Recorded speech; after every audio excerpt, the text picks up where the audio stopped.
ড্রামার শুরুতে আমরা ছোট একটা বাচ্চা বাইকে দেখতে পাই, যে তো বৃষ্টিতে ভিজে ভিজে বোতল ঘুরিয়ে বাসায় আসে। এরপর ও তোর মাকে ডাকছিল, কিন্তু ওর মা তো কোনো কথাই বলছিল না। তখন ভাই বলছিল, মা তোমার হাত কি ঠান্ডা হয়ে গেছে?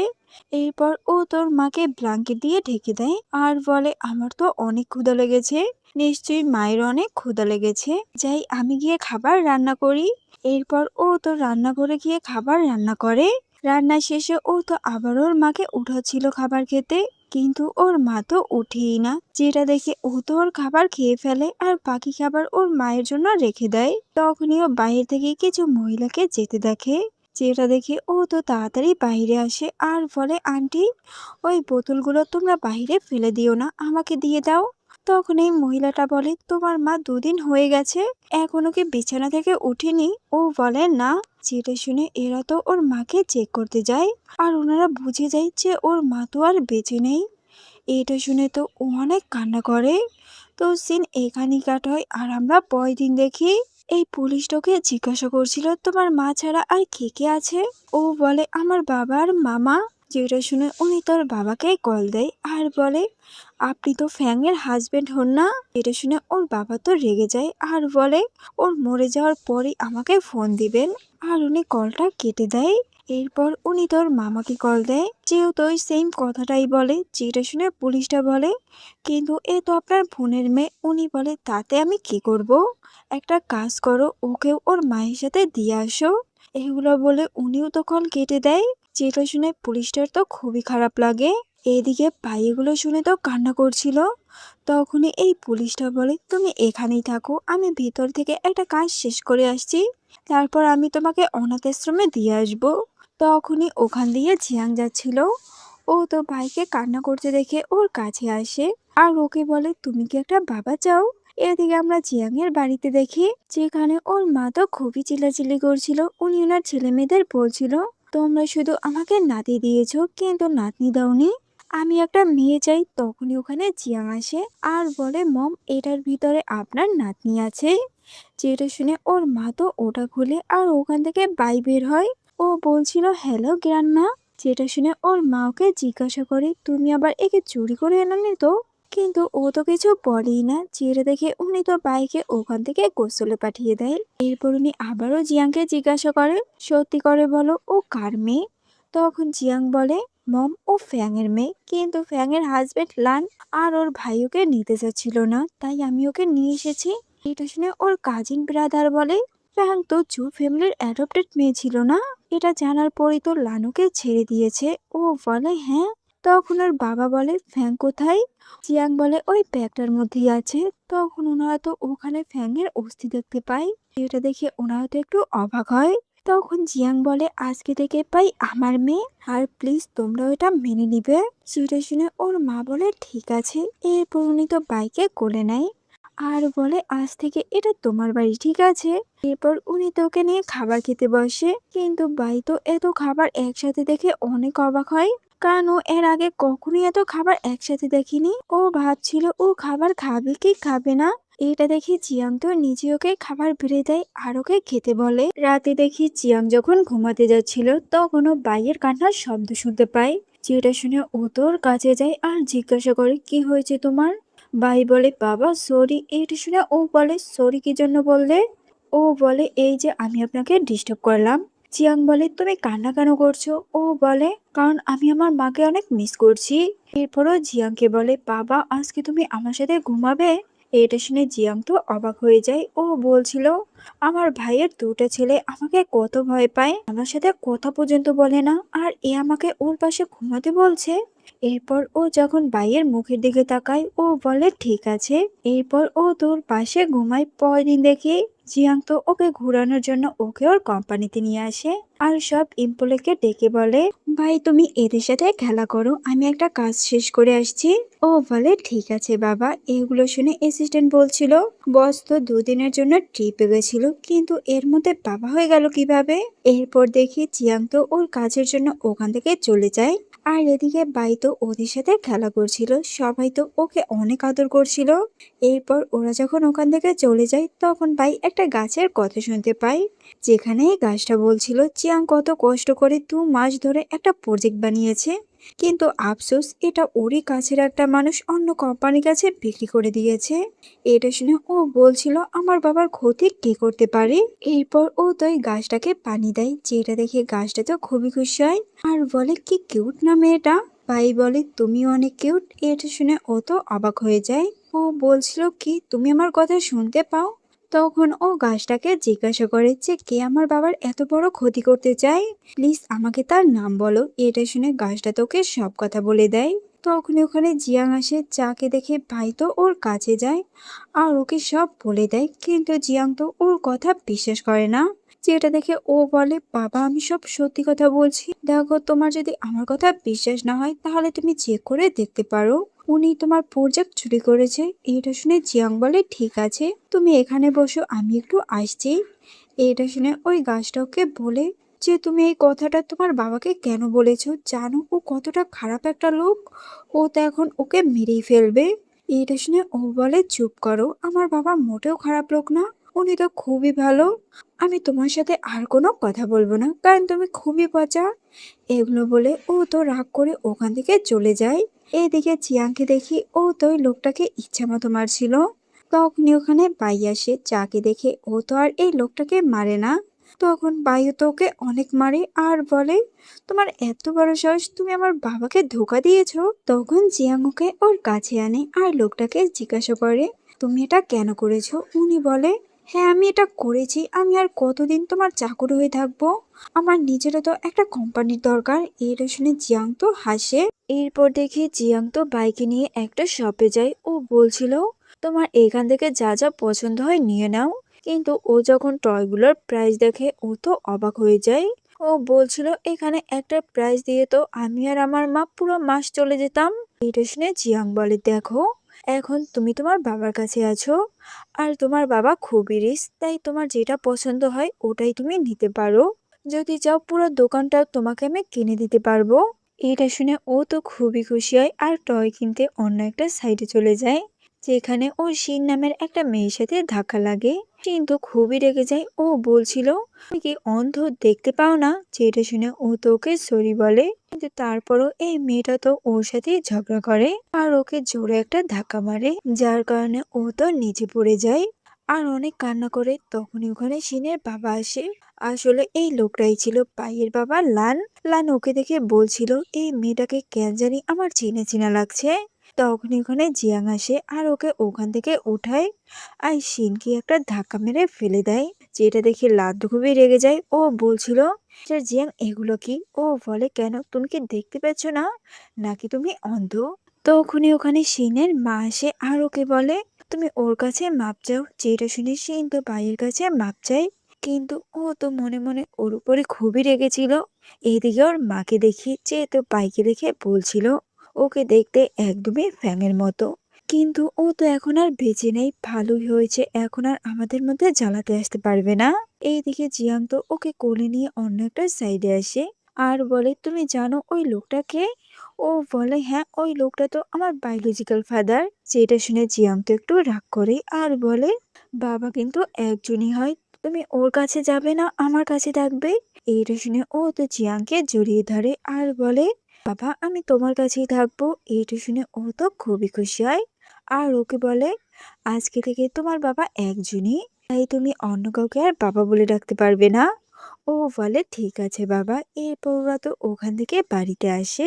এইখানে জ্ঞানমকে দুটো ছেলের সাথে পরিচয় করিয়ে দেয় আর বলে আজ থেকে এটা তোমাদের বোন, তোমরা এখন থেকে ওকে দেখে রাখবে যাতে কেউ ওকে বুলি না করতে পারে।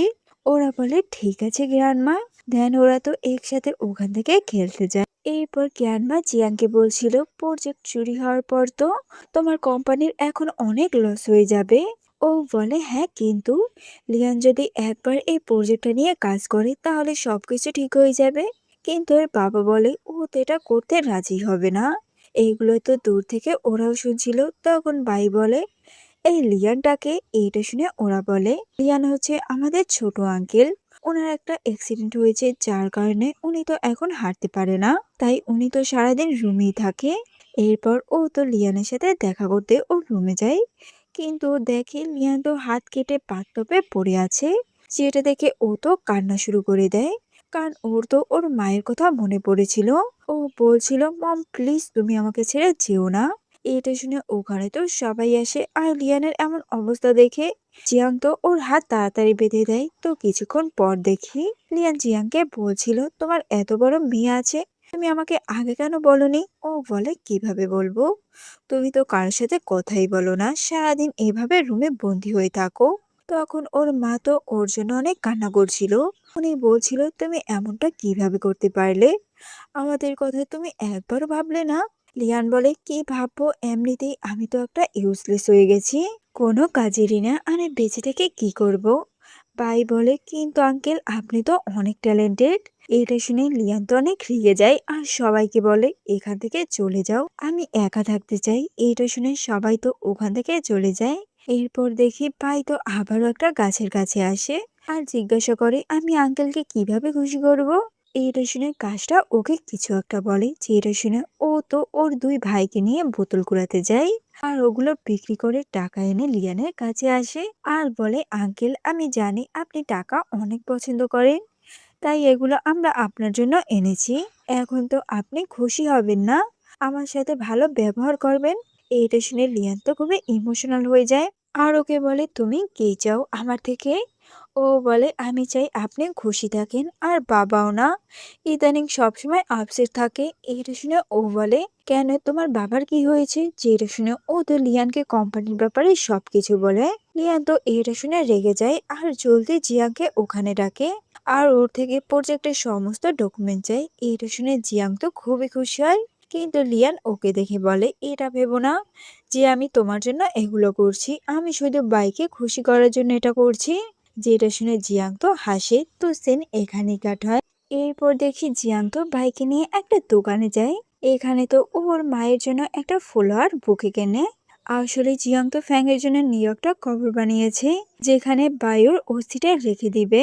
তখনই জিয়াং এর কাছে একটা কল আসে, যার কারণে ও তো অন্য একটা সাইডে চলে যায়। এমন সময় ওখানে আবারও ওর সাথে সিনের দেখা হয়, কিন্তু ওকে দেখি রেগে যায়, আর ওকে একটা ধাক্কা মেরে নিচে ফেলে দেয়, যার কারণে ওর হাত থেকে তো ওটা পড়ে যায়।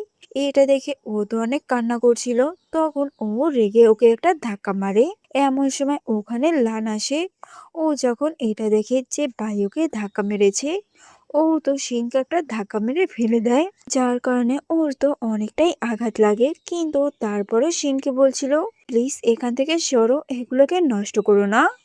তখন ওখানে জিয়াং আসে, আর ও ভাইয়ের এমন অবস্থা দেখে লানকে একটা লাথি মারে। এরপর ও তোকে ইচ্ছা মতো পিটায়, দেন কোট খুলে ও তো ওগুলো উঠায়। তখন লান বলে, এগুলো কার? যেটা শুনে ও মনে মনে বলছিল, এগুলো তোমার ওয়াইফের, আর তুমি তোমার মেয়েকে ধাক্কা মেরে ফেলে দিয়েছো। এরপর ও তো ভাইকে নিয়ে ওখান থেকে চলে যায়। দেন ভাই তো ওর মায়ের অস্থিটাকে ওখানে রেখে দিয়ে মাটি চাপা দিয়ে দেয়। ও তো এখানে কান্না করতে করতে অজ্ঞান হয়ে যায়। যেটা দেখে ও তোকে তাড়াতাড়ি হসপিটাল নিয়ে আসে। এখানে তো সবাই বাইকে দেখতে আসে। ওদের তো লানের উপরে খুবই রাগ ওঠে। ওরা বলছিল, ও বাবা হয়ে কিভাবে মেয়ের সাথে এটা করতে পারে। তখন ডক্টর ওখানে আসে, আর ওদের উপরে অনেক চিল্লাচিল্লি করে। উনি জিয়াংকে বলছিল, আপনি যখন ওর দেখাশোনা করতেই পারবেন না, তাহলে এনেছেন কেন? আপনি জানেন এই বয়সে ও কতটা মানসিক চাপে ভেঙে পড়েছে। এভাবে চলতে থাকলে ওর তো আরো বড় কোনো সমস্যা হয়ে যাবে। এইটা শুনে জিয়াং তো রেগে লানের কোম্পানিতে যায়, আর এখানে ওকে ইচ্ছা মতো মারে। এরপর ওকে বলে, যদি আর কখনো তুমি আমার মেয়ের সাথে কিছু করো, তাহলে ওই দিন আমি তোমাকে মেরেই ফেলবো। এগুলো বলে ও দোকান থেকে চলে যায়। তো কিছুদিন পর দেখি পাই তো সুস্থ হয়ে বাড়িতে আসে। তখন জিয়াং ওকে একটা গিফট দেয়। ও তোর মায়ের ফটো দেখে অনেক খুশি হয়, আর বলে, মাকে হাসলে খুবই ভালো লাগে, থ্যাঙ্কস বাবা, আমাকে এত সুন্দর একটা গিফট দেওয়ার জন্য। এদিকে লিয়ান তো খুবই রেগেছিল। ও বলছিল, চুপ, ফ্যামিলির এত বড় সাহস, ওরা আমার মেয়েকে আঘাত দিয়েছে, ওদেরকে তো আমি শেষ করেই ছাড়বো। এরপর ও তোর প্রজেক্টের কাজ আরো তাড়াতাড়ি শেষ করে। এরপর আমরা ওই প্রজেক্ট লঞ্চের দিন দেখি, যেখানে আমরা বাইরের মামা আর লানকে দেখি। আসলে এরা দুইজন মিলেই জিয়াং এর প্রজেক্ট চুরি করেছিল। যখনই ওরা ডিলটা পেয়ে যাবে তখনই ওখানে জিয়াং ভাইকে নিয়ে আসে আর ও সবাইকে ওর বানানো নিউ রোবটটা দেখায়, যেটা তো আগের রোবটের থেকে অনেক দিক দিয়ে এগিয়ে ছিল। এটা দেখে এরা তো অবাক হয়ে যায়, ওনারা বলছিল এটা কিভাবে সম্ভব, জিয়াং এত তাড়াতাড়ি এটা কিভাবে বানালো। এইদিকে ওই লোকগুলো তো লান আর ওর মামার সাথে ডিল ক্যান্সেল করে জিয়াং এর সাথে ডিল করে, কারণ এই প্রজেক্টটা ওনাদের অনেক পছন্দ হয়েছে, যেটা দেখে ওরা তো খুবই খুশি হয়। কিন্তু ওর মামা তো এটা দেখে রাগ করে ওখান থেকে চলে যায়। তো কিছুদিন পর দেখি লিয়ান তো একটা চাইনিজ ট্রেডিশনাল ডক্টরের কাছে যায় ওর পা ঠিক করতে, কিন্তু এই ডক্টরটা তো ওকে দেখেই মানা করে দেয়, কারণ এর আগেও অনেকবার ওর ফ্যামিলির লোক ওকে এখানে চিকিৎসা করাতে এনেছিল, কিন্তু ও সবসময় পালিয়ে গিয়েছে। কিন্তু এবার তো ভাই ওনাকে কনভিন্স করে, যেটা দেখে উনি তো রাজি হয়ে যায়। কিন্তু লিয়ানকে বলে তুমি যখনই তোমার ট্রিটমেন্ট করাতে আসবে ভাইকে তোমার সাথে নিয়ে আসবে। ও বলে ঠিক আছে ডক্টর। তখন ডক্টর বলে তোমার ট্রিটমেন্ট করাতে আমার একটু দেরি হবে, কারণ একটা গাছ আছে ওটা আমাকে খুঁজতে হবে। ওটা খুবই ঔষধি একটা গাছ, জানি না কতদিনে খুঁজে পাবো, কারণ ওটা সব জায়গায় পাওয়া যায় না। এইটা শুনে লিয়ান তো একটু আপসেট হয় আর বলে ঠিক আছে ডক্টর। যেটা দেখে বাইরে তো মনটা খারাপ হয়ে যায়। তো কিছুক্ষণ পর দেখি ও গাছে পানি দিচ্ছিল আর বলছিল যদি আমি ওই গাছটা পেয়ে যেতাম তাহলে কতই না ভালো হতো, আঙ্কেলও তাড়াতাড়ি সুস্থ হয়ে যেত। এইটা শুনে এই গাছটা বলে আমি জানি ওই গাছটা কোথায় পাওয়া যাবে, তুমি যদি আমাকে সাথে নিয়ে যাও তাহলে আমি তোমাকে ওখানে নিয়ে যেতে পারবো। এইটা শুনে ও তো খুবই খুশি হয় আর ওই গাছটাকে সাথে নিয়ে ওখান থেকে চলে যায়।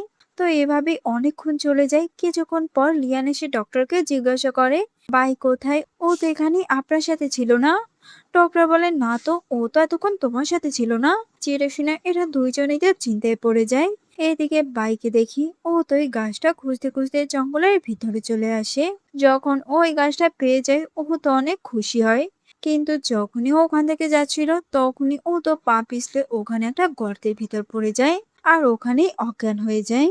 এইদিকে জিয়াংকে দেখি ও যখন জানতে পারে বাইকে খুঁজে পাওয়া যাচ্ছে না, ও তো তাড়াতাড়ি ওকে খোঁজা শুরু করে দেয়, কিন্তু ও তোকে কোথাও পাচ্ছিল না।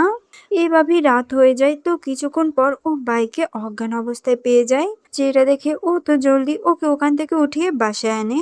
ডক্টর তো এখানে ওর ট্রিটমেন্ট করছিল, উনি বলছিল কিছুক্ষণ পরই ওর জ্ঞান ফিরে আসবে, কোনো চিন্তা নেই। তখন জিয়াং লিয়াংকে বলে ও তোমার জন্য ওখানে গেছে, তুমি বুঝতে পারছো? ও বলে হ্যাঁ ভাইয়া আমি বুঝতে পেরেছি, এখন ওর জন্য হলেও আমাকে ঠিক হতে হবে। এখানে তো ও ভাইয়ের এমন অবস্থা দেখে কান্না করে। তো এভাবে অনেকদিন চলে যায়, আমরা দেখি লিয়ানের তো অপারেশন হয়ে যায়, এখনো আর কিছুদিনের মধ্যেই ঠিক হয়ে যাবে। যেটা দেখে সবাই তো অনেক খুশি হয়। তখন ডক্টর বলে আমি ভাইকে আমার স্টুডেন্ট বানাতে চাই, কারণ ওর মধ্যে অনেক ট্যালেন্ট আছে। যেটা শুনে জিয়াং বলে ঠিক আছে আজকে থেকে ভাই আপনার স্টুডেন্ট। এরপর উনি তো ওর জন্য একটা ওয়েলকাম পার্টি রাখে, যেখানে তো অনেক বাচ্চা আসে। আসলে ভাইয়াকে যেখানে থাকতো ও তো ওখানে সব ফ্রেন্ড আর আন্টিদের এই পার্টিতে ডেকেছে। তখনই ওখানে লিন শিন আর ওর মা আসে, যাকে দেখে জ্ঞান মা তো রেগে যায়। উনি বলছিল তোমরা এখানে কি করছো। যেটা শুনে শিনের মা বলে আমার মেয়ে ওর ভুলটা বুঝতে পেরেছে, এই জন্যই ও ভাইয়ের কাছে মাপ চাইতে এসেছে। এরপর শিন তো ভাইয়ের কাছে যায় আর নাটক করে বলে প্লিজ আমাকে মাফ করে দাও। এরপর ও তোকে একটা গিফট দেয়, কিন্তু তখনই ও ইচ্ছা করে নিচে পড়ে যায় আর বলে ভাই আমাকে ধাক্কা মেরে ফেলেছে। এটা দেখে লান তো খুবই চিল্লাচিল্লি করে আর বলে আপনারা আপনাদের বাচ্চাদের কি শিক্ষা দিয়েছেন, ওর মধ্যে তো কোনো ম্যানার্সই নেই যে গেস্টদের সাথে কিভাবে ব্যবহার করতে হয়। যেগুলো শুনে জিয়াং বলে এখানে সিসিটিভি ক্যামেরা আছে, ওখানে চেক করলে সব সত্যিটা জানা যাবে। এরপর সিসিটিভি ফুটেজ চেক করা হয়, যেখানে সবাই দেখে সিন তো ইচ্ছা করেই পড়ে গেছে। এইটা দেখে ডক্টর তো ওদেরকে ওখান থেকে বের করে দেয়। তো সিন এখানেই কাট হয়। এরপর দেখি ও তোর মাকে বলছিল মা এখানে তো আমি খুবই ভালো আছি, সবাই তো আমাকে অনেক ভালোবাসে, তুমি আমাকে নিয়ে কোনো চিন্তা করো না। জানো আমার তো এখানে আরো নিউ নিউ ফ্রেন্ড হয়েছে। ও তো এখানে ওর মায়ের সাথে আরো অনেক কথা বলে। তো এরপর দেখি ডক্টর তো মেডিসিন বানাচ্ছিল আর ভাই তো পাশে বসে ওগুলো শিখছিল। ওর তো খুবই ভালো লাগছিল, তখন ওকে একটা মেডিসিন বানাতে বলে। তখন উনি ওকে একটা মেডিসিন বানাতে বলে, যেটা শুনে ও তো খুব জলদি ওটা বানিয়ে দেয়। এটা দেখে উনি তো একটু অবাক হয়। উনি বলছিল, এটা শিখতে তো আমার কতদিন লেগেছে, আর ও এটা একদিনেই শিখে ফেলেছে। সত্যি এই মেয়েটার মধ্যে আলাদাই ট্যালেন্ট আছে। এ তো ফিউচারে আমার থেকেও বড় চাইনিজ ট্রেডিশনাল ডক্টর হবে। তো এরপর দেখি জিয়াং লিয়াংকে বলছিল, তুমি আমার কোম্পানিতে জয়েন করো। ও বলে, জীবনেও না, আমার তোমার কোম্পানির প্রতি কোনো ইন্টারেস্ট নেই। আর ও বাইকে দেখে বলে, আমি ওকে অ্যাডপ্ট করতে চাই, আর আজকে থেকে আমি ওর বাবা হব। এটা শুনে জিয়াং তো রেগে যায় আর বলে, তুমি আমার মেয়েকে আমার কাছ থেকে কেড়ে নিতে চাও? এটা জীবনেও হবে না। এরপরও বাইকে কোলে নিয়ে ওখান থেকে যাচ্ছিল আর বলছিল, ভাই আর কখনোই তুমি তোমার আঙ্কেলের কাছে যাবে না। যেটা শুনে লিয়ান তো রেগে যায় আর দাঁড়িয়ে বলে, যে আমি তোমাকে বলছি আমার মেয়েকে তুমি আমার কাছে দিয়ে দাও। ওকে নিজের পায়ে দাঁড়াতে দেখে সবাই তো অনেক খুশি হয়, কিন্তু লিয়ান তো হাঁটতেই পারছিল না। ও তো আবারও বসে পড়ে। যেটা দেখে জিয়াং বলে, তুমি যদি বাইকে নিতে চাও তাহলে নিচে হেঁটে ওকে আমার কাছ থেকে নিয়ে যাবে। এখানে তো ও অনেকটা ইমোশনাল হয়ে যায়। যেটা শুনে লিয়ান বলে, ঠিক আছে, আমি খুব জলদি ঠিক হয়ে বাইকে তোমার থেকে নিয়ে আসবো। এরপর দেখি জিয়াং ওকে মার্শাল আর্ট শেখানোর জন্য অন্য একটা টিচারের কাছে নিয়ে যায়। যেখানে টিচার ওকে জিজ্ঞাসা করে, তুমি মার্শাল আর্ট কেন শিখতে চাও? ও বলে, কারণ আমি আমার ফ্যামিলিকে প্রোটেক্ট করতে চাই। যেটা শুনে উনি তো খুবই আপসেট হয়ে যায়, কারণ অনেক বছর আগে উনি ওনার ছেলেকে হারিয়ে ফেলেছে, যাকে তো উনি এখনো খুঁজে পায়নি। উনি বলছিল, আমি শুধুমাত্র আমার ফ্যামিলিকে প্রোটেক্ট করতে পারিনি, এগুলো তো বায়ু গাছের থেকে সব শুনতে পাই। যেটা শুনে ও তো জিয়াংকে সবকিছু বলে, আর ও এটা বলে যে ওনার ছেলে বেঁচে আছে, আর উনি এখন কোথায় আছে সেটাও আমি জানি। প্লিজ আমাকে একটু হেল্প করো, আমি ওনাকে হাসি খুশি দেখতে চাই। এটা শুনে ও বলে, ঠিক আছে। তাছাড়া মিস্টার হানের ছেলে একসময় আমারও ফ্রেন্ড ছিল, তো আমাকে তো ওকে খুঁজে আনতেই হবে। যেটা শুনে ও তো খুশি হয়ে যায়। এইদিকে লানদের দেখি তখন শিনের মা মানে লিলি বলছিল, আমরা মিস্টার হানের ছেলেকে যদি খুঁজে বের করতে পারি তাহলে উনি আমাদের বিজনেসে হেল্প করতে পারবে। তখন জিয়াং আমাদের কিছুই করতে পারবে না, আর আমি জানি ওনার ছেলে এখন কোথায় আছে। এইদিকে বাইকে দেখি ও তো জিয়াংকে নিয়ে মিস্টার হানের ছেলের কাছে আসে, আর ওরা তো ওকে ওখান থেকে নিয়ে চলে যায়। এরপর দেখি ও যখন মিস্টার হানের কাছে মার্শাল আর্ট শিখতে আসে, তখন উনি ভাইকে বলে, তুমি আজকে এত দেরি কেন করেছো? তখনই ওনার কাছে ওনার ছেলে আসে, যাকে দেখে উনি তো অনেক অবাক হয়ে যায়। উনি বলছিল, তুমি এখানে কি করে, আর অনেক ইমোশনাল হয়ে যায়। এটা দেখে ভাই জিয়াংকে বলে, যদি আমি কখনো হারিয়ে যাই তখন তুমি কি করবে? ও বলে, এটা কখনো হবেই না, আমি কখনোই তোমাকে আমার কাছ থেকে যেতেই দিব না। এইটা শুনে ও তোকে জড়িয়ে ধরে। এদিকে জেনি তো খুঁজে খুঁজে ওই জায়গাতে আসে, কিন্তু ওরা তো এখানে এসে ওকে পায় না। যখন জানতে পারে যে জিয়াং তো ওদের আগেই ওকে নিয়ে এখান থেকে চলে গেছে, ওরা তো খুবই রেগে যায়। এরপর জেনি তো বাইকে কিডন্যাপ করে, কারণ ওর জন্যই তো জিয়াং ওকে খুঁজে পেয়েছে। কিন্তু জিয়াং কোনোভাবে ওকে কিডন্যাপারের হাত থেকে বাঁচিয়ে আনে, আর লিলিকে তো পুলিশের হাতে ধরিয়ে দেয়। এরপর দেখি গ্রান্মা বাই আর জিয়ান মিলে একটা রেস্টুরেন্টে খাবার খেতে যায়। এখানে তো সব বাইয়ের পছন্দের খাবার অর্ডার করে। এটা দেখে ও বলছিল, জানো বাবা, এই নুডলসটা মায়ের অনেক ফেভারিট ছিল, যদি এখন উনি আমাদের সাথে থাকতো তাহলে তো একসাথে খেতে পারতো না। আর ওর তো মন খারাপ হয়ে যায়। যেটা দেখে ও বলে, তুমি চিন্তা করো না, আমরা তোমার মমের জন্য খাবার নিয়ে যাব। ও বলে, কিন্তু আমার মা তো এখন আর এগুলো খেতে পারবে না। জিয়াং এটা দেখে বলে, এই তো তুমি বুঝতে পেরেছো, দেখো তোমার মা এখন অন্য দুনিয়ায় চলে গেছে, তাই ও এখন ওখানের খাবার খাবে, কিন্তু ও তোমাকে সব সময় দেখে। যদি তুমি মন খারাপ করে বসে থাকো তাহলে তোমার মায়ের কিন্তু অনেক খারাপ লাগবে, উনি কিন্তু অনেক কষ্ট পাবে। যেটা শুনে ও বলে, ঠিক আছে, আমি এখন থেকে আর মন খারাপ করব না, তাহলে তো আমার মা আর কষ্ট পাবে না। তো সিন এখানেই কাট হয়। এরপর দেখি বাই যখন একা বাইরে হাঁটছিল তখনই ওকে লান কিডন্যাপ করে ওর বাসায় নিয়ে আসে। আসলে সিন তো সিঁড়ি থেকে পড়ে গিয়ে পা ভেঙে যায়। তখন লান বাইকে বলে, ওই ডক্টরটা কিছুদিনের জন্য বাইরে গেছে, তুমি যেহেতু ওনার স্টুডেন্ট তাই তুমি ওকে ঠিক করে তুলো। বাই তো এইটা শুনে মানা করে দেয়। যেটা দেখে জেনি আর লান মিলে ওকে ভয় দেখানোর জন্য একটা রুমে বন্দি করে। এটা দেখে ও তো খুবই কান্না করে আর বলে, বাবা প্লিজ আমাকে এসে তুমি বাঁচিয়ে নাও। তো কিছুক্ষণ পর জিয়াং আর লিয়ান তো ওখানে আসে, আর এখানে আমরা দেখি লিয়ান তো এখন পুরোপুরি ঠিক হয়ে গেছে, আর ও এখন হাঁটতেও পারে। ওরা তো বাইকে ওখান থেকে নিয়ে যাচ্ছিল, কিন্তু লানুকে আটকায় আর বলে এই ওই একমাত্র আমার মেয়েকে ঠিক করতে পারবে, তাই ও এখান থেকে যেতে পারবে না। এইটা শুনে জিয়াং তো খুবই রেগে যায় আর ও লানকে একটা ধাক্কা মারে। এবার তো ও লানকে সব বলে দেয়। আসলে ভাই ওরার ফ্যাংয়ের মেয়ে, ও তো এটাও বলে যে ফ্যাং মারা গেছে, কিন্তু ও তো ওর কোনো কথা বিশ্বাস করে না। যেটা দেখে ফ্যাং ওর ডেথ সার্টিফিকেট ওকে দেখায়। এরপরও আরো বলে ওই দিন পানি থেকে তোমাকে জেনি না বরং ফ্যাং বাঁচিয়েছিল। যখন যখন ও জানতে পেরেছে তোমার কিডনি নষ্ট হয়ে গেছে, তখনই ওই তোমাকে কিডনি দিয়েছিল, যার কারণে ও তো অসুস্থ হয়ে পড়ে। কিন্তু এই সবকিছুর ক্রেডিট জেনি নিয়েছে, যে ও তোমার জন্য এত কিছু করেছে, ওর জন্যই তুমি এখনো বেঁচে আছো। আর তুমি কি করলে? লিলির মতো একটা মেয়ের কথা বিশ্বাস করলে। আজ তোমার জন্যই ফ্যাং মারা গেছে।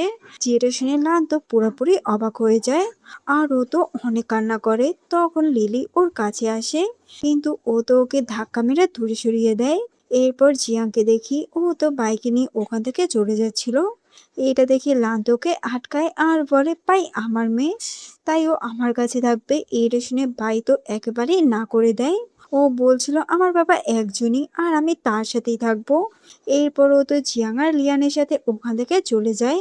ওদেরকে তো পুলিশ অ্যারেস্ট করে নিয়ে যায় বাইকে কিডন্যাপ করার জন্য আর ফ্যাংয়ের অমন অবস্থা করার জন্য।